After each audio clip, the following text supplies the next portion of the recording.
మాకు చిత్తశుద్ధి ఉంది కాబట్టి 50 రోజులు 1,03,000 మంది ప్రభుత్వ ఉద్యోగులతోటి ఒక నిబద్ధతగా, ఒక పారదర్శకంగా, రోజుకు 10 కుటుంబాలే సర్వే చేసేటట్టుగా, ఆ కుటుంబాన్ని మొత్తం ఎక్స్రే తీస్తే ఏమైతే రుగ్మతలు ఉంటాయో ఆ రకంగా మొత్తం రాజకీయంగా, ఆర్థికంగా, సామాజికంగా బలోపేతం చేయడం కోసమే మేము కులగణన చేసినాం.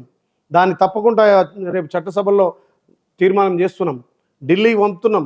అవసరమైతే పిఎం గారిని ఒప్పించి మెప్పించి కులగణన చేస్తాం. రేపు స్థానిక సంస్థల్లో బీసీలకు 42% రిజర్వేషన్ వచ్చే విధంగా విద్యాపరంగా కానీ, ఉపాధి పరంగా కానీ, రాజకీయ పరంగా కానీ మేము ఖచ్చితంగా బీసీలకు 42% వేస్తాం. ఈ కులగణన బీసీలకు ఒక వరము. దీన్ని చూసి జీర్ణించుకోలేక దాని మీద కూడా చిల్లర రాజకీయాలు చేస్తున్నాం. కనీసం కేసీఆర్ కుటుంబానికి కులగణన గురించి మాట్లాడే నైతిక విలువలు లేవు. మళ్ళీ ఏదైతే 9.6% 9.6% కులగణన జరిగితే 3.1% జరగలేదు.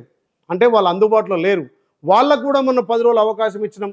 అయినా కేసీఆర్ కుటుంబం ఇప్పటి వరకు కూడా కేసీఆర్ కానీ, కేసీఆర్ అల్లుడు కానీ, కేసీఆర్ కొడుకు కానీ కులగణనలో పాల్గొనలేదు.